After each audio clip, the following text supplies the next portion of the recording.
¿Qué tal? ¿Qué tal? Bienvenidos. Yo soy Ana María Salazar. Gracias por acompañarnos en este programa Puentes y Muros. Muchísimas gracias. Este programa vamos a dedicarlo a estos 7 estados bisagras, que básicamente son los estados que van a definir las elecciones. No digo el 5 de noviembre, pero que van a definir quién es el siguiente presidente de los Estados Unidos. ¿Por qué? No digo el 5 de noviembre, porque ustedes saben muy bien que el proceso electoral en Estados Unidos empezó hace varias semanas, como se los había comentado en la última entrega de Puentes y Muros. Hay diferentes formas de votar en Estados Unidos. Se puede votar en forma presencial en la mayoría de los estados a partir de por lo menos 1 o 2 semanas. Se puede enviar la boleta electoral por correo. Se puede poner esta boleta electoral en un sobre y llevarlos a cajas especiales. Son como buzones de correo, pero que solamente están ahí para que puedan recibir boletas electorales. En el caso de vivir fuera de los Estados Unidos, muchos estadounidenses lo que están haciendo es llevar su boleta electoral al consulado o la embajada más cercana. Y como les había también comentado, yo todavía recuerdo que se podía hasta enviar un fax el día de las elecciones, y después habría que reconfirmarlo con una boleta, enviar la boleta electoral. Entonces hay diferentes formas de votar en Estados Unidos, y esto ha facilitado muchísimo este proceso. Miren, y generalmente los que votan antes del 5 de noviembre tienden a ser demócratas. En parte tiene que ver con el hecho de que el mismo Donald Trump todavía hace 4 años atacaba esta forma de votar porque aseguraba que iba a haber fraude por parte de los demócratas. Pero también esta decisión de facilitar el voto a los estadounidenses tiene que ver que muchas personas tienen que trabajar el día de las elecciones y saben que no van a poder ir a votar ese día, entonces deciden votar en una forma anticipada. A diferencia de lo que sucede en muchos otros países, el día de las elecciones no es día feriado en Estados Unidos. También, hay que decirlo, en muchos estados de la Unión Americana no hay centros de votación suficientes, particularmente en áreas donde hay minorías o la población más pobre de ese estado. Entonces hay diferentes razones por las cuales los demócratas promovieron esta forma de votar, y hay que recordar también que hace 4 años pues estaba el tema del COVID, el COVID-19, y se tuvieron que tomar pues pasos especiales para que las personas pudieran votar en una forma segura. Entonces, hasta la fecha, al día que estamos grabando esta edición de Puentes y Muros, ya han votado más de 21 millones de personas. Ahora, obviamente, le estamos poniendo atención a este dato, pero lo que es importante es cuántas de estas personas están votando en los estados bisagras, y cuántas de estas personas son demócratas y cuántos son republicanos, cuántos están votando por Kamala Harris y cuántos están votando por Donald Trump. ¿Cuántas de estas personas van a votar por su congresista demócrata? ¿Cuántos van a votar por su congresista republicano? Y en caso de aquellos estados donde hay elecciones para senador, ¿cuántos van a votar por el senador de su partido? Esos son datos muy importantes, pero más allá de lo que está sucediendo a nivel nacional, de nuevo les recuerdo que hay que ponerle atención a los 7 estados bisagras, y vamos a dedicarnos a hablar sobre estos estados bisagras. En estos estados, lo que ha estado sucediendo, que a mí me parece muy interesante, es que empieza a haber un interés marcado de lo que está pasando con ciertos grupos de electores. Obviamente los partidos están enfocándose a aquellos electores independientes.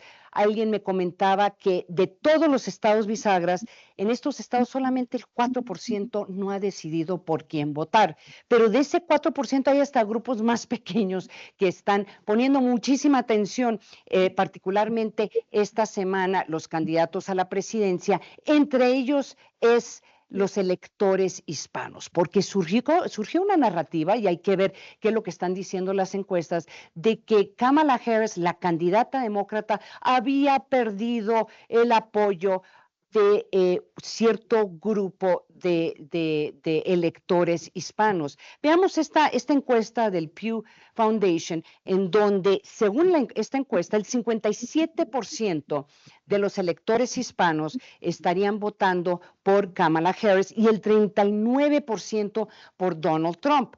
A esto es una señal de que ha ido incrementando, tal vez no mucho, un porcentaje muy grande, pero se ha ido incrementando el apoyo a Donald Trump. De hecho, un libro que acaba de publicarse también esta semana, que está haciendo titulares y está siendo reporteado, y la autora ha recibido muchas entrevistas, Paola Ramos, publicó un libro que se llama Defectors, The Rise of the Latino Far Right.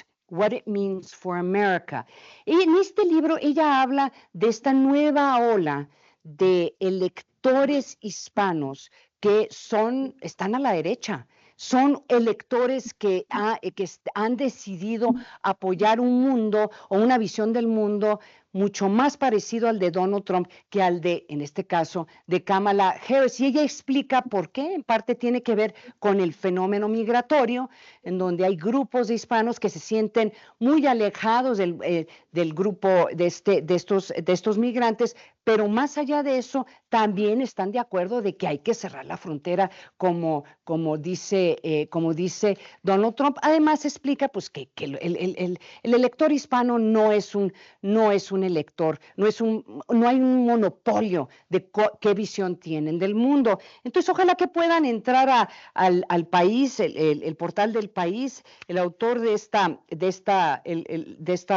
este reportaje, Nicolás Leal, buenísimo este reportaje sobre Paola Ramos.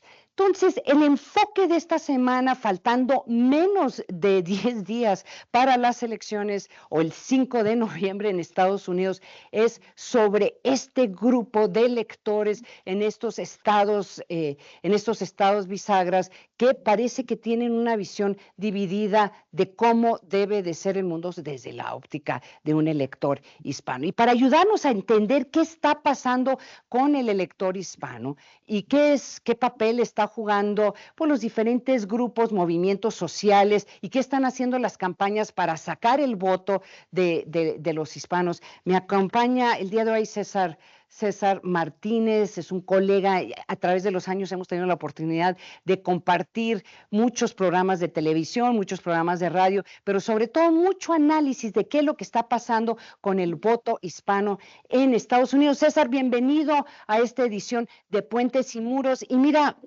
yo te quería preguntar, llevas años trabajando este voto hispano, de hecho has trabajado campañas de republicanos. ¿Qué cambios has visto tú a través de los años? Ana María, qué gusto saludarte, muchas felicidades por el programa. Pues mira, es interesante, y como mencionaste, el voto hispano no es un voto definido, por eso siempre ha sido un voto muy atractivo, porque tú tienes en realidad los candidatos y los partidos. El voto afroamericano es más definido al lado demócrata, pero el voto hispano siempre ha sido variable. A mí tuve la oportunidad de trabajar en la campaña del 2000 y 2004 con George Bush, que en el 2000 se consiguió 33% de voto latino, y en el 2008 el más histórico, más grande, que fue 44% en el 2004, perdón. ¿Y qué pasa? El votante hispano, si te fijas, a veces tiene una tendencia, no necesariamente, como dice Pablo Rojas, de ultraderecha, pero es más conservador, es más religioso, es de trabajo, no le gusta que el gobierno se quede con sus impuestos. Entonces, a lo que voy es, no necesariamente está dado. Eso es lo fascinante que tiene el voto hispano, que tienen que trabajarlo. Entonces, ¿te recuerdas? Reagan también tuvo muy buenos números de voto hispano. Entonces, no es algo que sea algo nuevo. Sí que está pasando. Lo distinto es que tenemos, por ejemplo, con Bush, que fue un candidato muy pro-latino. Básicamente siempre pensó Texas. Pues era de Texas, sí, es de Texas. Básicamente, y entendiendo que casi un 33% de la población era latina en ese entonces, ahorita hay más del 40%, entendiendo que Texas era el socio comercial, es el socio comercial más importante que tiene México. Entonces, su hermano Jeb, casado con Columba, pues básicamente decían, "Oye, pues son valores muy similares", entonces, pero era muy pro latino. Recuerdas que tuvo un gabinete que fue muy ampliamente con bastantes funcionarios latinos dentro de su administración. La diferencia es que Donald Trump es alguien que es racista, es alguien que habla mal de los latinos. Hasta ayer, inclusive, CNN sacó un nuevo reportaje donde mencionaron en The Atlantic que él había dicho que cómo iban a pagar más de $60,000 por el funeral de una soldado hispana, hablando no me atrevería a decir la terminología que dijo él, pero también dijo que los inmigrantes están comiendo perros y gatos. Digamos, es un racista totalmente declarado, y lo sorpresivo es que esté teniendo buenos números hispanos. Eso es algo que preguntarse. ¿Qué es la economía? A final de cuentas es algo que está pasando. Pues la gente vota mucho por la bolsa. Entonces, creo que Donald Trump tendrá un número importante. No creo que en los niveles históricos como los tuvo George Bush, pero sí puede tener. Y lo que tiene que pasar es que los demócratas tienen que darse cuenta que el latino no nada más va a hablar de términos de migración, va a hablar lógicamente también de términos de la economía, de empleos, de salud. Entonces creo que se debe de ampliar eso. Pero ojo, Nevada y Arizona van a ser, Nevada, Arizona y Pensilvania van a ser claves donde el voto latino puede inclinar la balanza. Yo recuerdo en el 2000, en el estado de Florida, la diferencia de votos entre Al Gore y George Bush fueron 537 votos que definió la elección. En esa ocasión, George Bush obtuvo 2,000 votos más hispanos que Al Gore. Entonces, esos 537 votos seguramente hubo varios latinos. Ahora, César, hablemos sobre el elefante que está en la sala, que nadie ha querido o que se ha mencionado brevemente, pero tal vez no tan directo. Y esta semana empezaron ya a tocar el tema, que tiene que ver que Kamala Harris es mujer. Y este tema de que ella es mujer, que ella va a ser la comandante suprema, aparentemente está creando dudas en algún grupo del electorado hombre. De hecho, Barack Obama tuvo que salir esta semana a recordarle a los hermanos, a los The Brothers, de que tienen que salir a votar por Kamala Harris y que no duden en salir a votar por ella porque ella es mujer. Entonces, Barack Obama, el expresidente, los regañó. Y yo no sé, creo que hay un voto o escondido que no estamos viendo en los electores hispanos, que tú, como lo dijiste muy bien, tienden a ser más conservadores, que a lo mejor también estarían dudando votar por Kamala Harris por el simple hecho de ser mujer. ¿Crees que eso es un factor? No lo sé, pero sería lamentable. Estamos en 2024, los Estados Unidos merece tener ya una presidenta mujer, definitivamente, y una que está más preparada que Donald Trump. O sea, el comparativo es... yo creo que lo que está pasando también es que mucho el Partido Demócrata ha ido más por un mensaje de inclusión mujeres, y Donald Trump le está apostando al alfa macho, al man, digamos, y esa gente que lo que se siente él es, pues yo tengo la gran casa, yo tengo los grandes empleos. Entonces, eso es una elección donde se va a definir mucho por los roles mujeres-hombres, pero creo que podría ser histórico. Las mujeres hispanas son pues una gran base de los hogares hispanos, entonces también hay un voto por ahí, ojo, un voto oculto, que a lo mejor hay una pareja que el hombre está diciendo, no, yo voy por Trump, es los empleos, el hombre, pero le toca, y la mujer o la novia va a decir, espérame, yo voy por alguien que va a respetar más a las mujeres, alguien que puede darle ese paso histórico a los Estados Unidos. Entonces, la cuestión es que no creo que veamos el día 5 quién ganó. Yo recuerdo en el 2000 nos fuimos a 6 semanas, básicamente. Sí. Pero lo triste y lo peligroso es de la retórica trumpista, que es muy dura, que puede ser violenta, que ya vimos enero 6 de hace casi 4 años, puede convertir una elección de largo plazo. Recuerdo en el 2000 fue de largo plazo, ya había molestias, recuentos de votos, equipos legales, pero todo bajo civilidad. El problema es que tenemos a Donald Trump que aún sigue negando la elección del 2020. Entonces esto es de pronóstico muy reservado.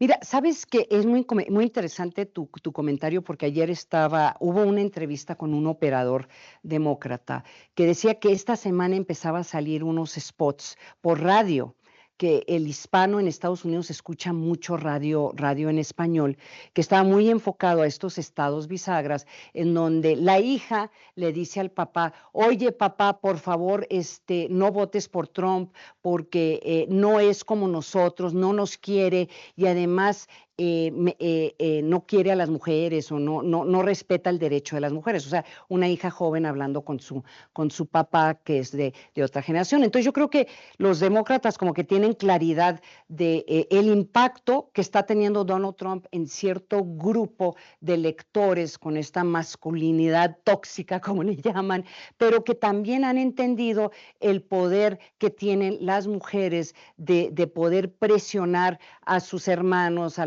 la pareja, a sus hijos, para no votar por Donald Trump. Entonces va a ser interesante a ver qué tal les sale este experimento, porque ya se quedaron sin tiempo los demócratas para poder asegurar de no perder más votos, no solamente del hombre hispano, tal vez que no tiene educación universitaria, que son lo que han estado enfocando, pero también los electores negros que tienen también ese perfil, que están, pues, digo, yo creo que tienen un problema de una mujer en el poder más allá de este tema de esta masculinidad tóxica. ¿Sabes? A mí lo que sí me ha sorprendido con Donald Trump es que en las últimas semana y media no ha hecho ningún esfuerzo por tratar de acercarse a estos electores. ¿Sí me entiendes? O sea, sigue siendo ofensivo en contra de migrantes, sigue siendo ofensivo en contra de ciertos grupos raciales. Y básicamente yo siento, y no sé cuál es tu análisis, César, que la estrategia de aquí al 5 de noviembre va a ser atacar a Kamala y ser bastante grosero en sus ataques. Sí, y mira, tristemente, bueno, yo siempre he dicho, de hecho, cuando estaba con el Lincoln Project en el 2000, recuerdo que hacíamos estos mensajes de Trump, o en el 2016 que estábamos con Jeb Bush y Trump fue el que nos sacó de la jugada. Siempre he dicho que en la elección del 2016, Donald Trump fue un accidente del colegio electoral y de la democracia. Sí. O sea, los números, eso pasó. Pero ahora, si en el 2024, ahora, conociendo, después de los 4 años que tuvimos con él, lo reelegimos, es que somos masoquistas. Es como el padre enojón, borracho, que llega, pega, se enoja, grita y todo el mundo calladito a votar por él. En serio que tuvimos la gran oportunidad de decir, oye, y aparte es a final de cuentas, alguien culpable ya de delitos. Entonces, es algo que es muy interesante. Digo, habrá que ver, la gente decide y el colegio electoral, pues es un sistema ya arcaico, pero habrá que ver qué decide. Pero lo interesante es, bajo aviso no hay sorpresa. Nuevamente, pasamos de un accidente del colegio electoral, ya pasó, pero ya si el segundo término, pues es que la gente quería básicamente regresar a algo que él mismo ha dicho, voy a ser un dictador de un día, voy a hacer estas deportaciones, y un mensaje que yo tenía con los amigos de mi familia, voté recordando, diciendo, oye, acuérdate que este amigo quiere deportar a tu abuelita, ¿en serio quisiera votar por él? Pues sí. Oye, una última pregunta, una última petición. Enséñanos el panfleto que tienes en las manos de las instrucciones que tienen que dar las autoridades electorales de California para que entiendan cómo se vota en California. Yo creo que la gente se olvida que no solamente estamos votando por presidentes, el futuro presidente, pero hay senadores, hay legisladores, la Cámara Baja, hay legisladores locales, en algunos casos gobernadores. Enséñales el panfleto y explícanos qué se está votando en California. Bueno, en este caso la boleta de California es bastante amplia, explica muy ampliamente cada una de las elecciones que tienes a nivel federal, tienes también a nivel estatal, tienes proposiciones, que es muy importante. California tiene una cuestión que se llama, y es muy buena, que es la democracia directa, o sea, es muy activa. Puedes decidir si el Estado va a tener matrimonio igualitario o no, si el Estado va a permitir que se legalice la cannabis o si quieres que se bajen impuestos. Entonces, es una democracia muy participativa, pero tienes que estudiar para entender esto. ¿Cuántas hojas son? ¿Cuántas hojas son ¿Cuántas hojas tiene ese Estas panfleto? si no me equivoco, tiene No 140 hojas. puede Pero ser. Pero No hay puede ser. tutoriales también en línea para saber por qué vas a votar. Y fíjate que a mí me gusta eso porque sí te educas más en el voto, porque si no Sí, dependes nada más de candidatos y partidos que te dicen sí. qué va a pasar. En este caso puedes analizar y como puedes, la votación temprana te da oportunidad de leer, escuchar, un poquito mejorar las propuestas. Entonces yo creo que es un voto más razonado, sobre todo porque no es un solo día. Podemos votar, yo siempre acostumbro votar anticipadamente. Puedes mandar tu boleta y ayuda bastante a que puedas razonar más el voto y no sea tan visceral, por decir una manera, sino más racional. Oye, César Martínez de Mass Consulting, operador político, ha manejado y ha participado en varias campañas en Estados Unidos. No sabes cómo te agradezco que nos hayas acompañado en esta edición de Puentes y Muros. Muchísimas gracias, César. Al contrario, Ana María, gracias a ti. Muchísimas gracias. Ahora, para poner en contexto, con datos duros, lo que nos acaba de comentar César Martínez, hay que ver cómo vienen las últimas encuestas a nivel nacional del voto hispano o el voto latino. ¿Cuál es la diferencia? Veamos esta gráfica en donde tenemos Kamala Harris. Veamos, ahí está esta gráfica. Kamala Harris tiene una diferencia de 55.1% del voto latino versus un 41.1%. O sea, aquí la diferencia es de 14 puntos. Porque muchos de ustedes dirán, sí, pero sigue teniendo Kamala la mayoría de estos del voto, le favorece el voto latino. Lo que hay que aclarar es que en elecciones anteriores, este voto hispano para los candidatos demócratas llegó de ser casi 60%. Entonces, solamente hay una diferencia entre Kamala Harris y Donald Trump de unos 14 puntos. Aquí se está viendo claramente cómo pues está ganando, está perdiendo ventaja, por lo menos aparentemente a nivel nacional, en el voto hispano, el voto latino. Ahora, veamos lo que está pasando con los estados bisagras y qué movimientos ha habido en estos estados, estos 7 estados que básicamente van a definir las elecciones. Por eso le agradezco que nos acompañe el día de hoy Yamil Nares. Él es director de DeFoe y es especialista en opinión pública. Yamil, muchísimas gracias por acompañarnos. De hecho, estas imágenes que vamos a ver son del portal de DeFoe, donde ustedes están haciendo un esfuerzo para tratar de agregar las diferentes encuestas que se están presentando en Estados Unidos y pues tratar de ayudarnos a entender las dificultades de que podría presentarse ante unas elecciones tan cerradas. Entonces, Yamil, te hago la primera pregunta. A ver, ¿por qué ha habido muchos cuestionamientos sobre las encuestas en general en las últimas elecciones? No solamente en Estados Unidos, sino alrededor del mundo, pero particularmente en Estados Unidos, ¿por qué hay ya cuestionamientos de que cuando lleguen las encuestas de salida podríamos estar viendo un mundo muy diferente de las encuestas que se están presentando en este momento? Bienvenido al programa. Muchas gracias, Ana María, por la invitación. Y sí, tienes razón. Uno de los argumentos muy importantes para la elección es qué va a pasar con las encuestas. ¿Se van a volver a equivocar? Los agregadores, como estamos alimentados precisamente de encuestas, nos estaremos equivocando otra vez con esa información. Y bueno, eso no sería la primera vez. Sabemos que en los últimos, en el año, hace 4 años, hace 8 años, esto sucedió. Había una cierta diferencia entre 3, 5 puntos de diferencia con lo que está pasando, y esto tiene implicaciones específicas, sobre todo a nivel local y en los estados bisagra, en los estados columpio, donde pues el tema es muy competido, ¿no? Mencionabas ya el tema de la intención de voto y qué está pasando con el voto latino, y en este caso es un caso muy diferente a lo que vemos entre en la competencia entre Trump y Kamala a nivel nacional. Aquí generalmente la diferencia o generalmente votan los demócratas votan los latinos por los demócratas, y la diferencia que podemos nosotros registrar hasta ahora son 14 puntos por encima en intención de voto entre latinos para Kamala Harris. Esto sin duda tiene ciertas implicaciones porque también se está diciendo que está perdiendo voto precisamente Kamala Harris. Esta tendencia es menor a la que ha estado pasando previamente en años anteriores, sobre todo con Biden, ¿no? Sí, claro.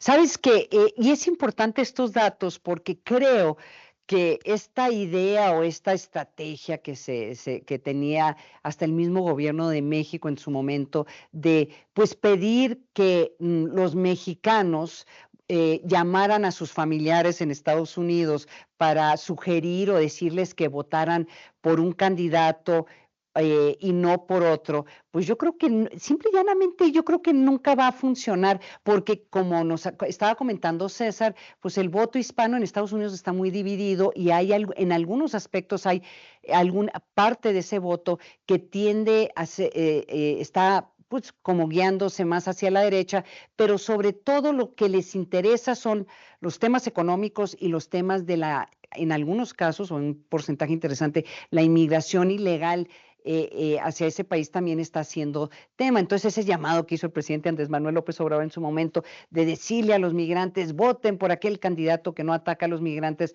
yo creo que no va a tener mucho efecto. Pero más allá, Yamil, de estas dificultades que podrían tener las encuestas, parte del problema fundamental es que básicamente van empatados en literalmente van empatados en esos 6 estados bisagras y hay factores muy interesantes en cada uno de esos estados que podría definir las elecciones. Entonces, no sé, ¿por qué no hablamos, por ejemplo, qué te parece si hablamos sobre un estado que tuvo mucha controversia hace 4 años, que es el estado de Arizona? Es un estado donde hay mucho mexicano americano. Sigue sorprendiendo que no sean más demócratas, pero en fin, hay mucho mexicano americano y es un estado en que simple y llanamente Donald Trump no aceptó que perdió hace 4 años. ¿Algún comentario sobre el estado bisagra de Arizona? Sí, fíjate que el tema en Arizona actualmente, o la discusión se está centrando principalmente en migración. Este es otro estado que es muy competido, que es decisivo y que además tiene 11 votos que al final son muy importantes para el colegio electoral. La demócrata Kamala Harris cuenta con la preferencia, si analizamos los perfiles en este estado, cuenta con la preferencia de personas de 18 a 29 años, también de las mayores de 65 años y más. Aquellas personas que están en Arizona que tienen escolaridad media y alta, que son latinos, y ahí, al igual que en otros estados, como por ejemplo en Pensilvania, el candidato demócrata a la vicepresidencia, Tim Wallace, ha lanzado una campaña que es la de Hombres con Harris, enfocada principalmente a hombres latinos. Entonces, este es el tema que está sucediendo en Arizona, y recordemos que a nivel nacional, no solo estatal, pues las minorías, los latinos, generalmente han apoyado al Partido Demócrata, mientras que los blancos, los anglosajones, los de religión protestante se van con el Partido Republicano. Y en estas semanas, por eso ha sido tan importante estos estados bisagras y tratar de atender a estos votantes latinos, ¿no? Por ejemplo, de hecho, un análisis del Pew Research Center estableció que la victoria del presidente Biden fue por ahí tuvo el respaldo del 92% de los latinos. Hoy Kamala cuenta con apoyos mucho menores de estos grupos, y entonces ahí es donde nosotros estamos viendo que se está cerrando, y con este escenario, pues la demócrata ha estado impulsando este tipo de eventos que justo pues sus aliados están tratando de identificar con estos programas, ¿no? Con Hombres con Harris. Ahora, y también obviamente en el estado de Arizona, pues está la frontera y el tema migratorio ha sido un tema muy incómodo para los demócratas porque sí hay candidatos locales, candidatos hasta el Senado que están diciendo, ¿saben qué? Los demócratas tienen que encontrar una forma de mejor controlar la frontera para que no entre tanta gente. Este es el estado de Arizona. Otro estado que me parece fascinante, que también creó mucha angustia y muchos problemas para las elecciones hace 4 años, es el estado de Georgia, un estado donde tuvieron que hacer un conteo porque estaban tan cerradas, creo que ganó Biden por 0.3%, o sea, una cosa milimétrica, pero que también había un enfrentamiento por los candidatos al Senado. Había había dos elecciones para el Senado en ese momento, y el éxito que tuvieron los demócratas hace 4 años permitió que pudieran controlar la Cámara Alta. ¿Algo que quieras decir, comentar sobre Georgia? Sí, actualmente Georgia, nuestro agregador, tiene una diferencia de menos de 3 puntos porcentuales a favor de Sí, Trump. sí. Y aquí lo que está, según datos de encuestas, lo que estamos viendo es que el principal tema en Georgia es la economía y el mercado Ujú, laboral. sí. Uno de los estados más competidos, y además tiene 16 votos del colegio Ujú, electoral, entonces resulta sumamente importante. sí. Ahí Kamala Harris tiene las preferencias de las personas de 18 a Ujú, 29 años, también de los de 45 a 64 años, aquellos con escolaridad media y alta, latinos otra vez y sí, afroamericanos. Y lo fíjate. que buscó justamente el día de su cumpleaños fue cortejar a este voto afroamericano. Acudió a una iglesia y ahí ni más ni menos que Stevie Wonder le cantó feliz cumpleaños. Y también Trump, si analizamos cuál es el perfil de Trump, tiene las preferencias en Georgia de las Ujú, mujeres, también de la gente de 30 a 44 años, de los de 65 y más, con sí, escolaridad baja, y de las personas blancas. En este estado en el que Trump tiene el juicio pendiente que habías mencionado, organizó sí. ahí un acto de campaña en el Cobb Energy Ujú, Center, en este condado de Cobb, en Georgia, sí, y ahí expresó su solidaridad con los afectados por el huracán en el sur de sí. Georgia, y también ha criticado el enfoque de la administración actual en materia de inmigración, inflación y educación. Entonces, otra vez, estamos viendo que el tema es economía, es mercado laboral. Se están peleando por estos pequeños segmentos que están encontrando cada uno de ellos, Sí. además que el Estado está sumamente competido, ¿no?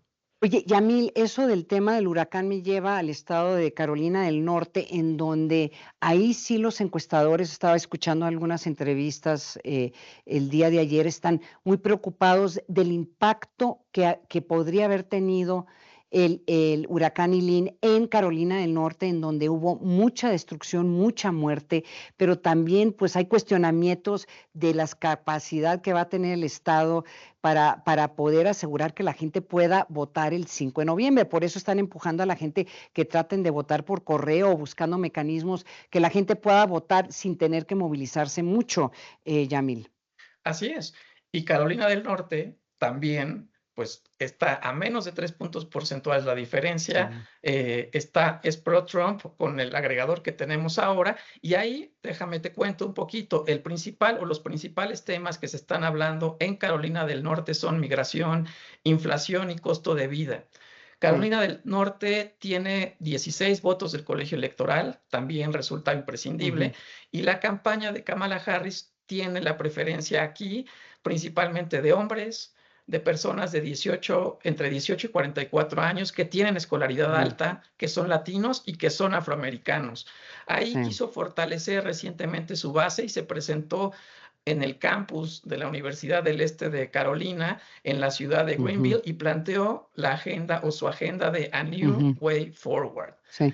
En, Sí. en contraste, Donald Trump ahí recibe la preferencia de mujeres que son blancas, que Sí. son mayores de 65 años y que tienen escolaridad baja.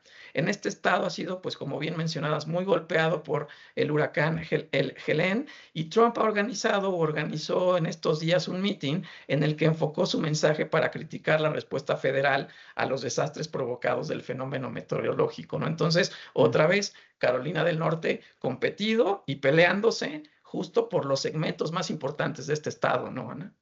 Ahora, vámonos rápidamente al estado de Wisconsin, que también tiene características muy interesantes porque hay como bolsas de electores en diferentes partes del estado, y hay una parte, un como municipio que dice que ellos han podido identificar quién va a ser, según como vota ese municipio, pues ha ido ganando la presidencia en los últimos, el candidato a la presidencia en los últimos, creo que 20, 40, 50 años. O sea, es una cosa increíble, pero Wisconsin tiene entre otras particularidades. Sí, Y déjame te cuento un poquito otra vez cuál es el tema en Wisconsin, de qué están hablando. Están hablando, o lo que les interesa a los electores en Wisconsin es inflación y costo de vida. Ahí este estado otorga 10 votos del colegio electoral, también resulta imprescindible. Y aquí Kamala Harris cuenta principalmente con el voto de las mujeres, de personas de 18 a 44 años, con escolaridad media y alta, latinos y afroamericanos. Sí. Harris arrasó el jueves pasado, el 17 de octubre, porque Sí. organizando eventos, rallies en 3 ciudades de este estado. Comenzó el día hablando ante estudiantes en la Universidad de Wisconsin, luego se fue al evento, a un evento en el oeste de Wisconsin, y luego viajó a Green Bay para un rally el jueves por la noche. Y en contraste, Trump, pues aquí lo favorecen principalmente hombres con escolaridad baja.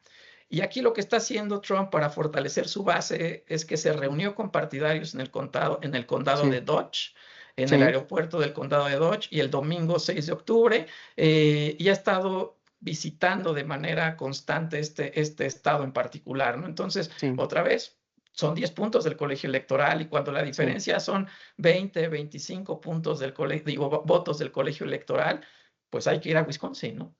Ahora, brinquémonos rápidamente a Nevada y Michigan por razones de tiempo. ¿Alguna particularidad en esos 2 estados antes de que nos vayamos a Pensilvania, que es, yo creo que es es probablemente el estado más importante a ganar? Nevada y Michigan. Sí, Michigan tiene 15 votos del colegio electoral. Fue ganado en 2020 por el candidato demócrata por un margen muy, muy pequeño. Sí. Ahora la demócrata Harris tiene preferencia de hombres, latinos, afroamericanos, y ahí la campaña echó mano de 2 apoyos de alto calibre, tanto el presidente Barack Obama como el héroe local y rapero exitoso Eminem, que apoyaron precisamente a Harris en un rally en Detroit. Y el viernes pasado también visitó Grand Rapids para un rally que es el Fall Fest en la orilla de Río Grande.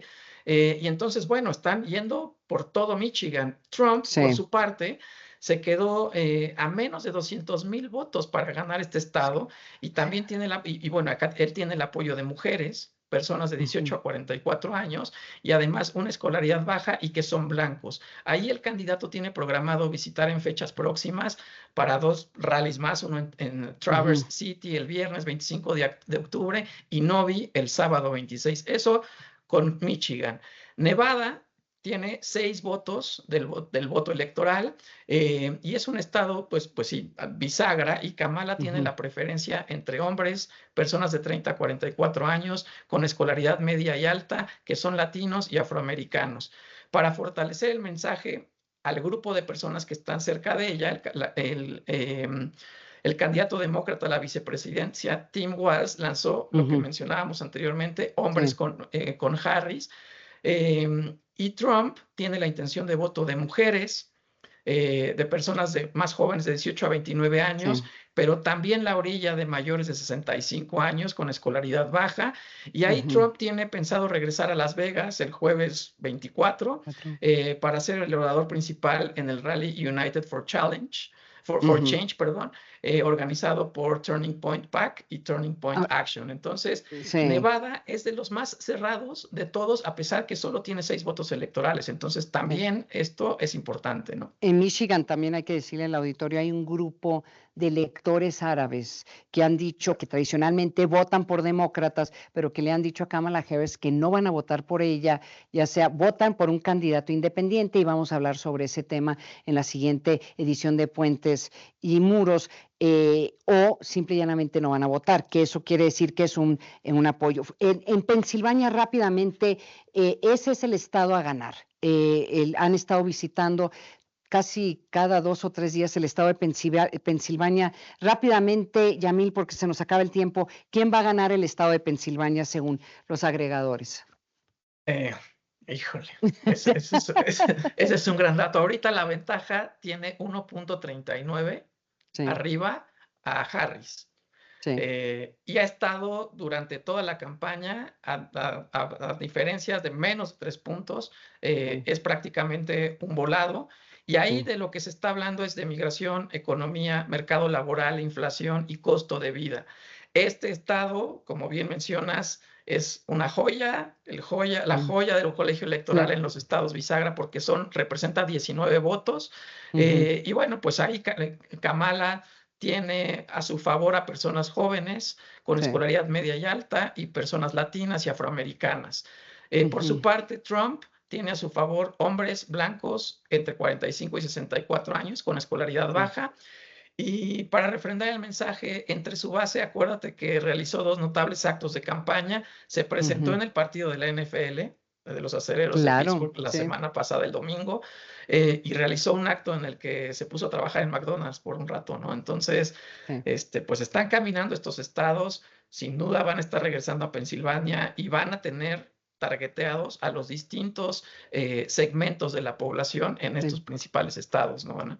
Y cómo olvidar, Yamil, que fue en este estado, en Butler, Pensilvania, donde hubo este atentado en contra de Donald Trump. Y no sabemos exactamente si le ayudó o no le ayudó, pero pues fue también un momento bastante peligroso para la democracia estadounidense. Yamil Nares, director de DeFoe y especialista en opinión pública, muchísimas gracias por acompañarnos. De hecho, estábamos viendo imágenes del portal de DeFoe, donde están haciendo estos agregados que son muy útiles para tratar de anticipar lo que podría suceder no solamente el 5 de noviembre, pero de aquí a enero, y se va a definir quién es el siguiente presidente de los Estados Unidos. Muchísimas gracias, Yamil. Al contrario, Ana. Muchas Muchísimas gracias. Gracias. Y muchísimas gracias a todos ustedes por acompañarnos en esta edición de Puentes y Muros. Yo soy Ana María Salazar y la semana que entra ya les vamos a dar no solamente un pronóstico, pero les vamos a describir qué es lo que va a suceder no solamente el 5 de noviembre, pero en las siguientes semanas. Y válgame, según mi análisis, va a ser uno de los momentos más complejos de la democracia estadounidense. Así que ojalá que nos puedan acompañar. Yo soy Ana María Salazar. Hasta pronto.